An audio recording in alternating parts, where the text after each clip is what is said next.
Hello, everyone. My name is Gertrude Kwabi-Addo from the Hopstar 87-year group. As part of the 75th anniversary celebration of Holy Child School, we are spotlighting Hobsons from various year groups who are making an impact in their careers, communities, and transforming lives. This search led us to my honorable guest for today, Dr. Mrs. Amy Arthur-Okruw, a very dear friend and a classmate.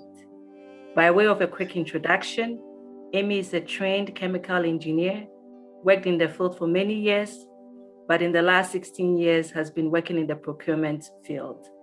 She is currently the principal procurement officer, foreign purchases for the Tema oil refinery in Ghana. She is a graduate of Georgia Tech and also holds an MBA from the University of North Florida. And here comes the interesting part about Amy's background and why I pursued her for this interview. She's a mental health advocate. She holds a Ph.D. in biblical counseling from the International Theological Seminary in Florida and is also a certified counselor. She's a board member of Favor Foundation for Life, an organization that focuses on promoting mental health and suicide prevention. In order not to give too much away, let's welcome Amy. Thank you, Amy, for joining me this morning. And thank you for choosing me. It's a big privilege. I know there were so many people you were considering, but God bless you.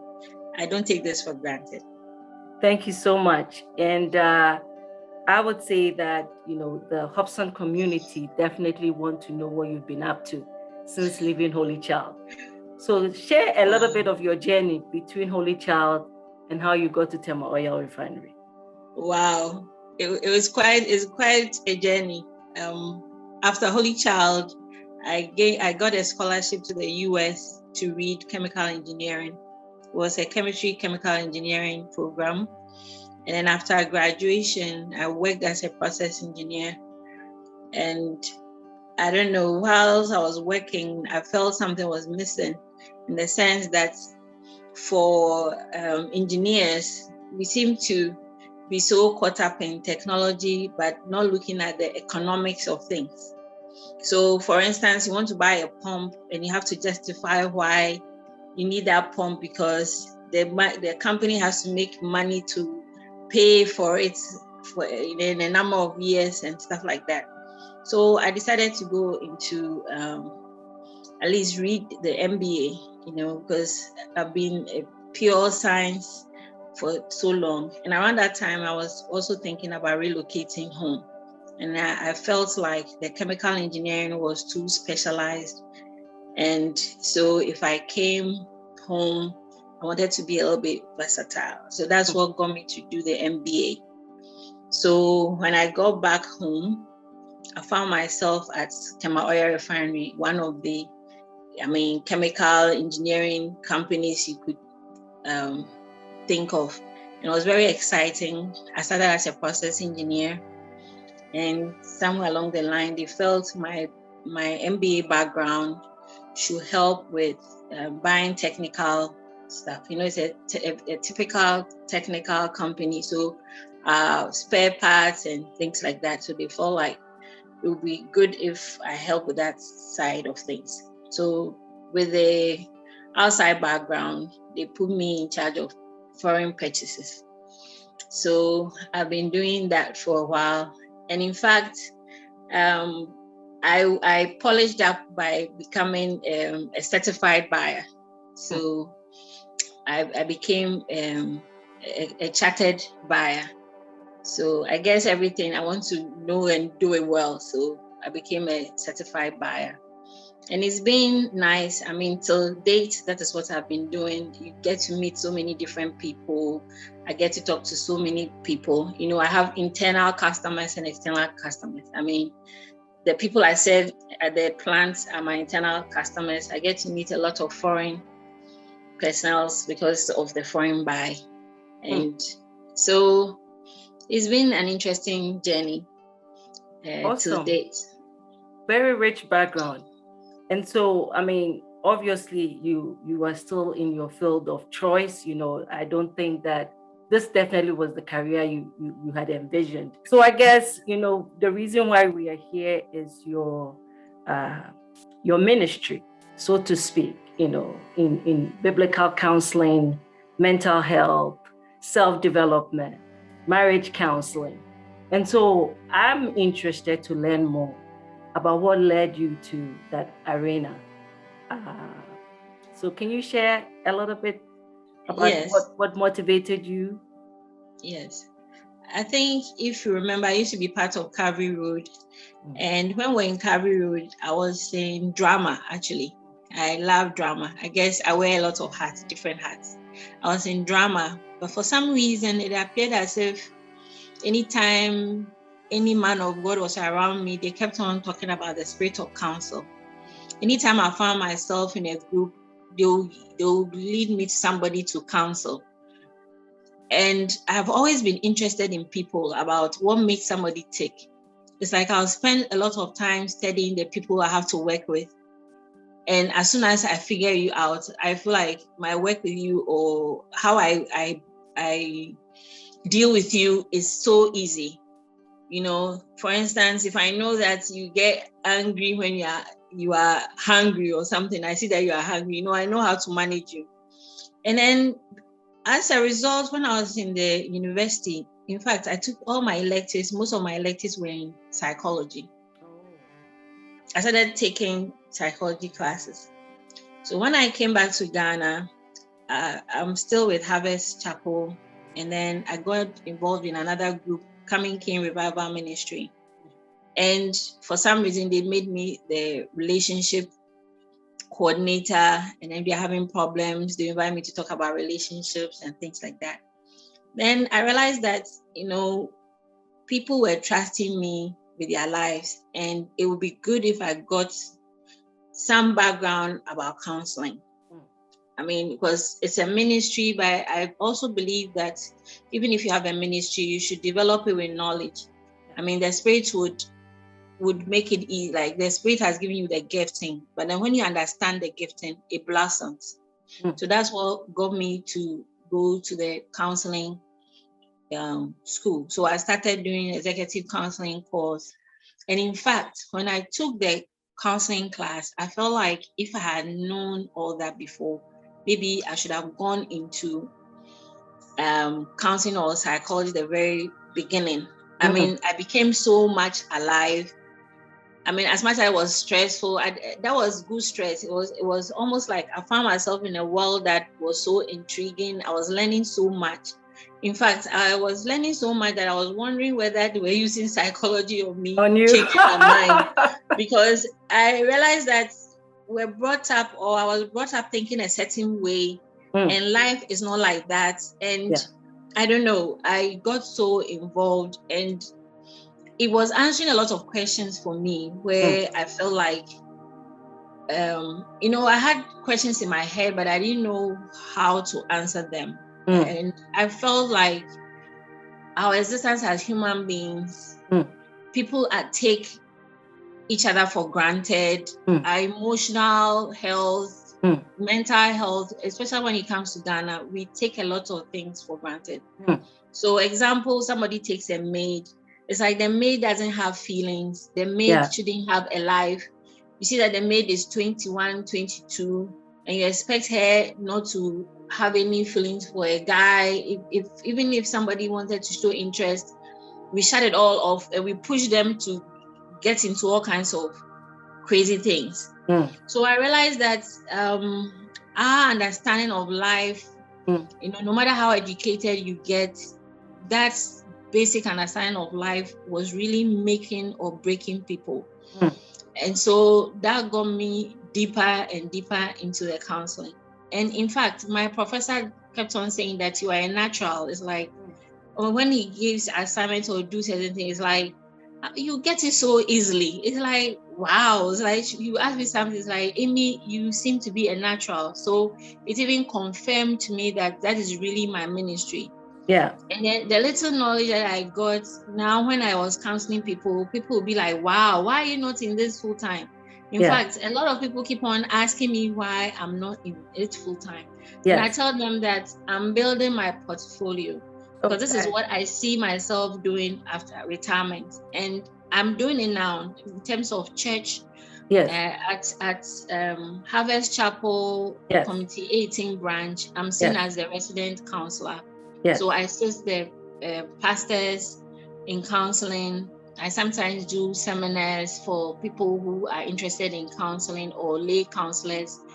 So, and then on the side, I do consulting and all that. But I feel like I'm using that to build my portfolio so that when I retire, then I'm basically already established in that profession, that kind of thing. So yes. So, I mean, as you're counseling and as you're, helping people with therapeutic strategies or ways of dealing with their mental issues, what are some of the key things that keep coming up, in the Ghana arena?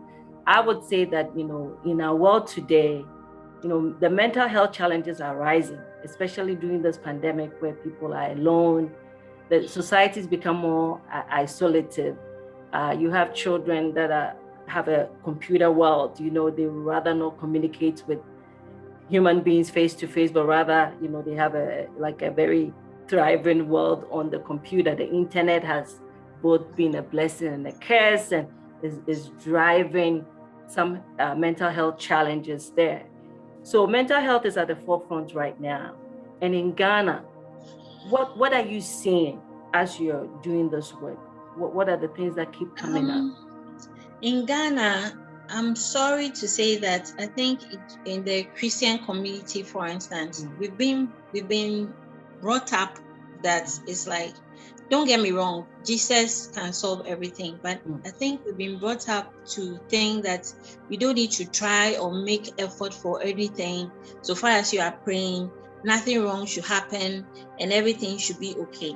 So somebody is married, but not really understanding why they are married. It's almost like, I'm getting old, I meet somebody, we need to marry now, we are married, and I talk anyhow. It's like I get up, I eat, I walk anyhow. Life is just going.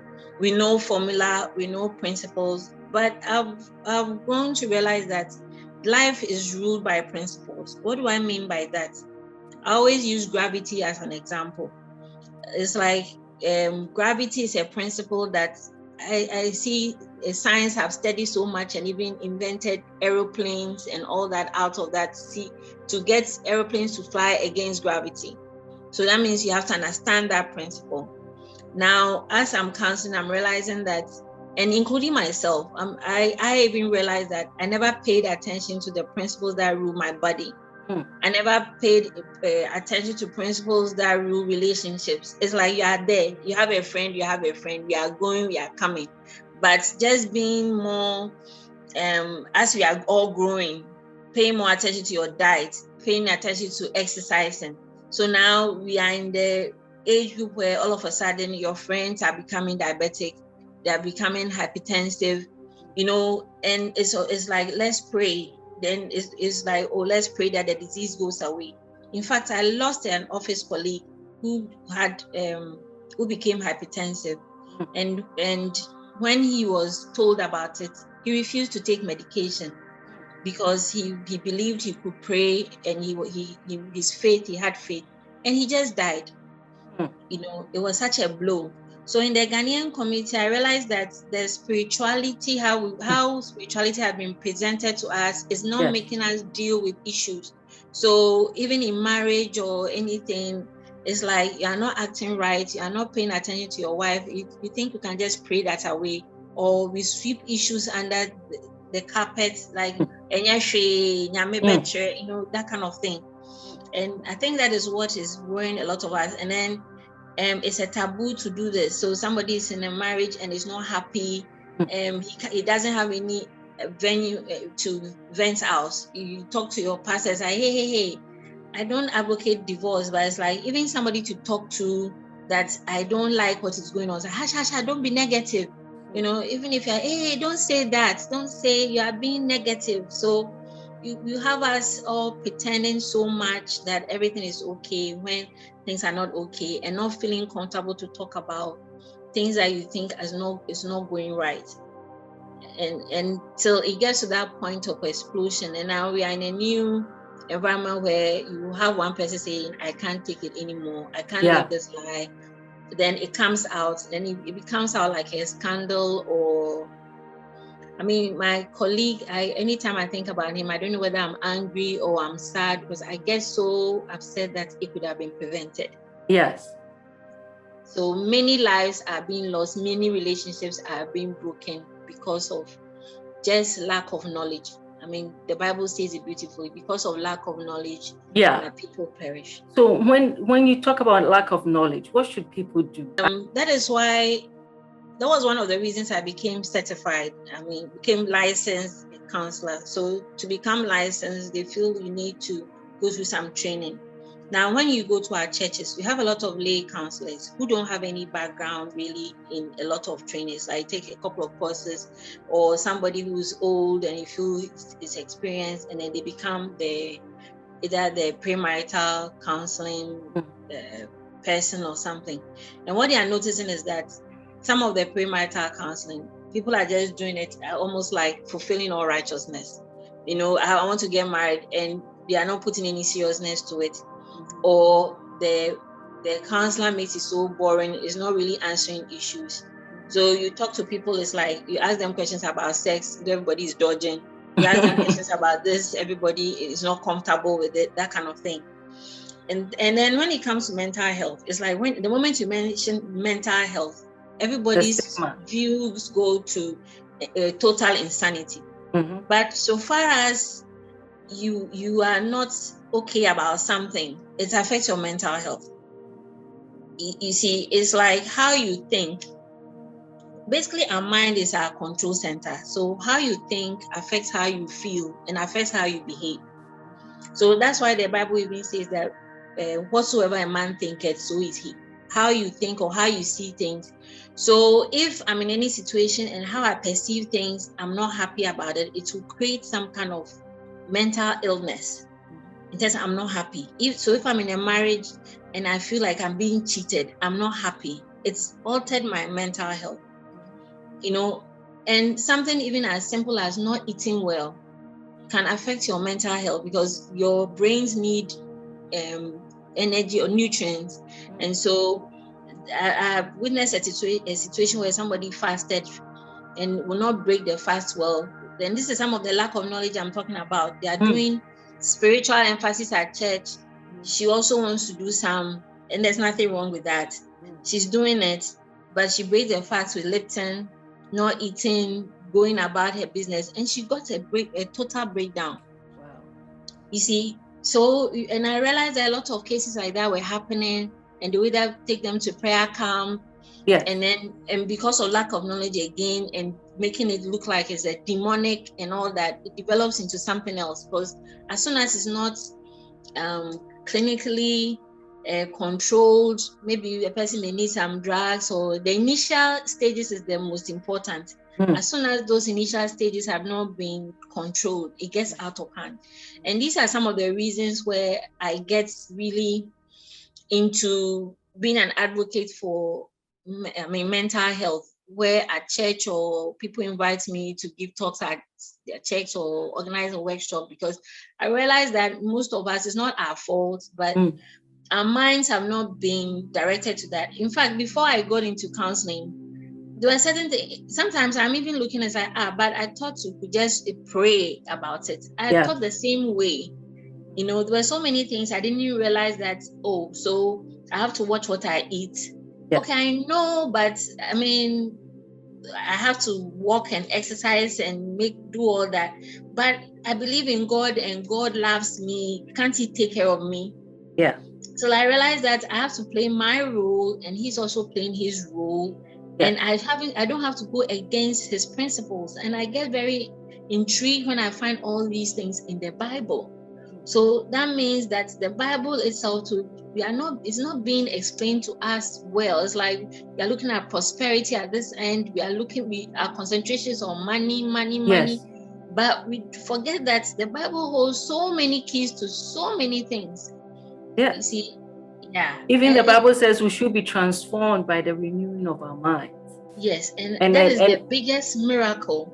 renewing our minds to think right, I think is the biggest miracle anybody can wish for. Because for sometimes I sit down and it's like, I've been in dark ages. I didn't realize that my thinking was wrong. So my mind had to be renewed. And in fact, the beginning I was getting scared because I felt like the counseling was either renewing my mind the wrong way. Because I've been brought up in the Christian, it's like, hey, are they trying to get me not to trust that God can do everything, that kind of thing. So it got to a point I was resisting a little bit. It's like, hey, God, I pray that God, please, I don't want to deviate off, And let me give you a good example. When I was in my last year, I got anxiety attacks. Anytime I was going to write exams, I'll get anxiety attacks. And by the time the exams ends, I will not be able to write anything. And so, but then when I get out, then I'll be able to, if you ask me the questions, I could tell you the answers. So I got really, really worried. And I remember like praying all the time about that. So I was talking to one of my professors, we're talking about anxiety. And then I was talking about that. And he was telling me that, yes, if you had knowledge at that time, you realize that you're under so much anxiety. And this is a Ghanaian and then a pastor. And he was telling me that, a Ghanaian will call all their friends that pray, the enemy is affecting me. I don't want me to write my exams. A white man will be like, okay, you're anxious, relax, practice some relaxation techniques, and then you relax and you'll be able to write. So they will write and pass, and then you, the Christian praying, you end up failing. And I was like, so it wasn't my Efia before following me. And he said, no. So you make a good point. So what should we do? What are some of the things we can do to invest in our mental health? Because like we're talking about lack of knowledge, I guess we will have to, do more education. But at the minimum, for the audience out there, at the minimum, what should we be doing to have a strong mental health? At the minimum, what I'm realizing is that we need to develop our soft skills. When I say soft skills, communication skills, emotional intelligence skills, empathizing. These are some of the things that, active listening. These are the things that are coming up, especially during the COVID. Because some of us, we just get up and we go. Some of us are running away from our homes. We don't like what is going on. Either husband and wife, we say hello, bye, we're gone. And we run away to our jobs and we come home and then we fix meals and then we sleep. Now COVID came and then both of us are stuck in the same space and we can't go anywhere. So now we have to deal with the issues. Now, so if you don't have good communication, what exactly is the issue? Some of us, we don't even know how to communicate how we feel. And that is a big thing. If I'm supposed to be connecting with you, and all of us are born to connect. That is what relationships are all about. So everybody wants to relate with somebody. So if I'm married to the person and I can't relate with the person and I'm staying in the same space with that person, it becomes very stressful. Meanwhile, if I learn the soft skills, I always quote Ecclesiastes 10:10. I have to summarize it. So about the axe being so dull. When the axe is dull and you are cutting something, you need more effort. But when the axe is sharpened, and that is what skill does, it sharpens your axe so that instead of we sitting around not being able to know what to communicate, if I learn communication, I would have sharpened my axe so that frustration goes away. If I learn emotional intelligence, then I learn to control my own emotions and I learn to study the emotions of the people around me. And so that's what I mean by some of these things. I have to somebody, okay, I'm hurt, I need to talk. I need to, we just vent out, not realizing that, okay, study the person first before you say this or that. So I see these soft skills as very, very important. Active listening, and even negotiating, compromising. So other than that, the whole world then becomes about us. And even temperament, learning each other's temperament. So you know what makes the other person tick or not tick. Yeah. So relationship is work. Yeah. You know, everything is work, but we make it look like so far as you are praying. And it makes some of us, even it puts more burden on some of us that I'm praying, I'm doing all those things. Why are things not going the way it's supposed to go? Does that mean God doesn't like me? Does that mean I'm such a bad person? And I think so when you counsel people like get relieved. It's like, I thought there was something wrong with me to question. Yeah. I thought there was some. So and then coping mechanisms. We should learn to cope. Like life, our expectations will not be met. And now going to the Christian dom, if you say something like that, it's like, what? God can meet all our needs. And I believe that. But it's like if you think that all your expectations have to be met, sometimes it's a lot of pressure on you and on people around you. Because life is like that. Even bad things happen to good people. Yeah. Maybe God is putting people through trials, or you are going through your trial at that time. Yeah. But accepting that and then finding how to deal with it instead of just sitting in it. Yeah. You know, coping, learning how to cope. Yeah. And that is one thing that COVID has really, I always tell people that if you didn't learn anything from COVID, you realize that situations out of control can happen. Yeah. And how you handle it will make or break you. Yeah. So COVID has made some people rich. COVID has made some people get divorced. You know, it's come up with COVID and made people, some people not really happy. Like it's like their demons have come out. They've seen their real self. It's like, yeah.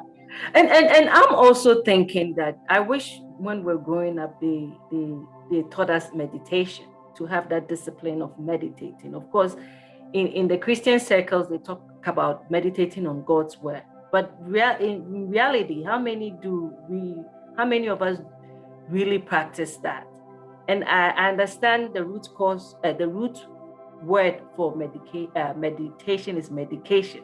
So it is medication that daily we meditate, and that will help us develop, strong mental faculties. Yes. And I think that our children will also benefit from that. But anyway, and I also think that removing the stigma, when somebody is having a stress and if they need some kind of medication to bring some temporary relief, I think that avenue should be pursued rather than everything being in the spiritual, treated with a spiritual angle.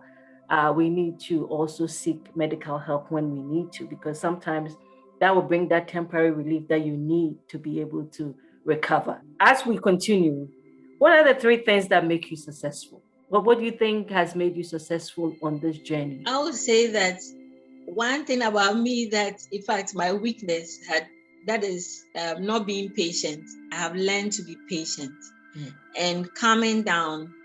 And you see it in the Bible, be still and know that I am God. And anytime you are confused, that is the time to be still. You know, when the Israelites were about to cross the Red Sea and they saw the Egyptians coming, and it's like, what are we doing? That kind of thing. And then all God said was that be still and know that I am God.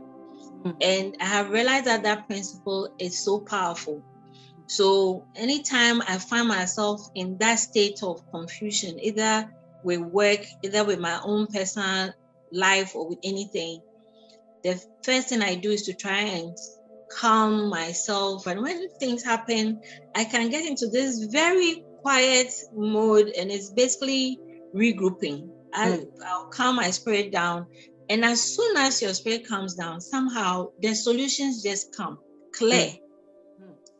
It's for either project work, whatever. I'm doing project work as a young engineer, process engineer, technical assistant. What do I know? Straight from school. A plant product has gone off grade, and they'll ask me to go, and I'll be like, God, I'm from far away. It's all this. And people are watching. And I will spend more time like, God, I don't know what to do. I mean, you have the degree, but hey, the practical part, and I'll be working, and then I'll just calm down. I'll be in my office, calm down. And as soon as I'm able to calm down, it's like, go to the field. I see somebody there, go to the field, ask this question, then I'll figure it out. I'll ask the right questions, get the answer. And my boss says, you did it so soon. And I'm looking at him like, hey, 2 days I've played in the office. That's good. So what are some of your favorites? 3. Okay, you said 3. So that is patient. I spent too much time on the patient because that is the one that has really, really carried me. And then I've learned to listen, and I've learned the power of relationships. The power of relationships. Those are 3 things that I'll say. So being patient, listen, or effective communication, and then relationships. I don't think any of us can get anywhere without relationships. That's awesome. And I've enjoyed our relationship for all these years, and I know yes, that's why it's your relationship. It's our relationship that has got me this interview, hasn't it? And the Hobson sisterhood has been so tremendous. Powerful, for all powerful. of us. We are there to support each other, and I think it's an awesome thing. But we want to know more about your favorite memories of your professional journey that you like to share. Favorite memories. It can be even in the counseling field, maybe a situation that you were able to help and turn things around that ended up in a good way, or any of your well memories. I have many, but I think because my passion is counseling, I will pick counseling. For counseling, I find it intriguing when somebody with an issue comes to me, and after my sessions with them, they really see a way forward and they're happy. It does something to me. It's almost like a out of body experience for me. It's like, wow, like, so, and I get so grateful to God for putting me in that ministry, because it's like I am a one-on-one person. So it's like I talk to people one-on-one, and you get to know people more and making an impact. And these are impacts that is changing their lives forever because of. Remember, I said that whatsoever man thinketh, whatsoever you think, that's how you are. So helping somebody renew their mind, especially with the biblical base. You see, the reason why I do the biblical counseling is that the Bible gives us a baseline. So other than that, we'll go round and round, and I have to be politically correct with you so you don't get upset and all that. But ye shall know the truth, and the truth shall set you free. So when I'm able to do that for people and they accept the truth and I see the transformation, it's like I'm witnessing miracles over and over again, and it is awesome. That is awesome. That is awesome. So I think, now that your children are grown, we're still trying to understand, how you were able to successfully juggle being a wife, being a mother, and a career, right? Because for professional women, there's always a struggle. Sometimes we have to sacrifice. It has not been easy. Yes, it has not been easy. And what I'll say is that our life is, let's say, you should look at it in phases. That is one thing too that I think we are not told. So, for instance, me, a chemical engineer coming out, I was so into my career. I need to do my career, and then it's like, hey, you need to have children, and I didn't really process the fact that my life has to be in phases.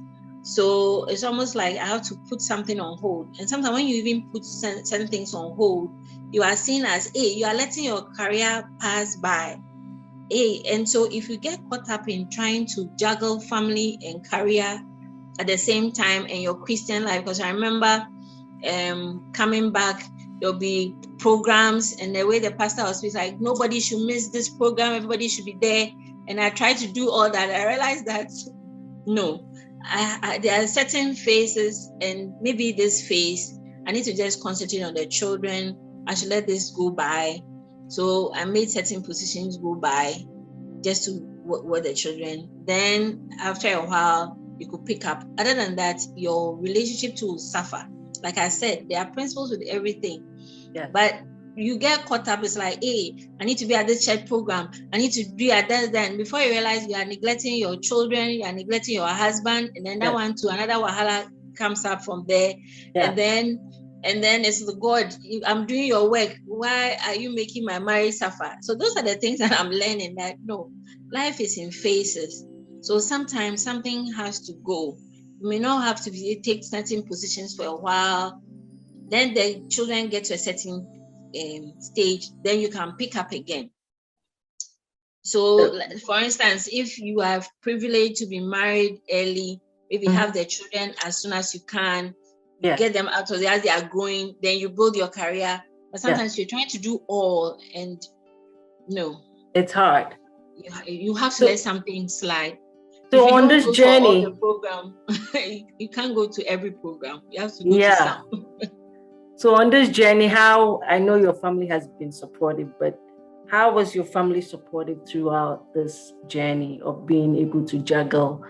I'm sure you had a very supportive husband who was understanding and was willing to also chip in so that you can, pursue your career and all that. How was the family I must support? say that my husband has always supported me in terms of whatever I want to do. He's never been a stumbling block. It's like, so far as it makes you happy, you can. And then the children have been supportive. But what I do is that I try to, it's like, if I am away, like I told you, I've put my life in phases. So let's say if I have to spend some time doing church work, I'll do that. Then I'll spend the time with family so that the children don't feel left out. So sometimes it's me and children. Sometimes even me and a particular child, we spend some time. So I try to give everybody that special time. So if I have to be away to do this, they understand. And I do that with work, everything. There are sometimes that it's like all work I'll do. Sometimes I know I have ministry work programs coming up. I'll schedule myself so that, okay, this week is all that. When I finish, I tell them, look, I'm not available for some time with this ministry, this thing. And be able to make time for other things, yes. So how did your education at Holy Child prepare you for this journey? Oh, the relationships, like I said, the friendship, the networking. Yeah. I really believe that nobody can make it without connections. And we talk about it, Charlie, I have connections. It is true. We have connections because God has made us say that we should connect, but I think we don't really appreciate our connections. I don't take any connection for granted. I believe that anybody that crosses my path crosses it for a reason. And sometimes I try to find out why. Sometimes it's a short connection, sometimes a long connection. But Holy Child taught me that cherish your sisters, that kind of thing. And me being an only child, it was even more, because then I have so many sisters. I get so many sisters. And so it prepared me for that. And I've always been like that. It looks like I look out for other sisters wherever I am. I look out for other sisters. And interesting enough, in my office, I have 2 Hobsons with me. So it's continuing even in the office. And we have my colleague in the office is a Hobson, and we have fun. So it's a sister who still connects there. So yes. Yeah. This has been an exciting conversation. Thank you so much for taking the time. I recently heard about a very interesting analogy that you see an iceberg, the top part is just a small portion of a bigger chunk underneath the water. Yes. So the observable part of our lives is a very small part. The unobservable part is much larger. And so I think that, we all need to invest in our, social, like soft skills, you said, and our mental health, and have a good balance between our mind and good behavior. Balance. And a good balance. It's all about balance. So I have really enjoyed this conversation. Thank you so much. And thank you for the opportunity. God bless you. I really you. enjoyed it. you.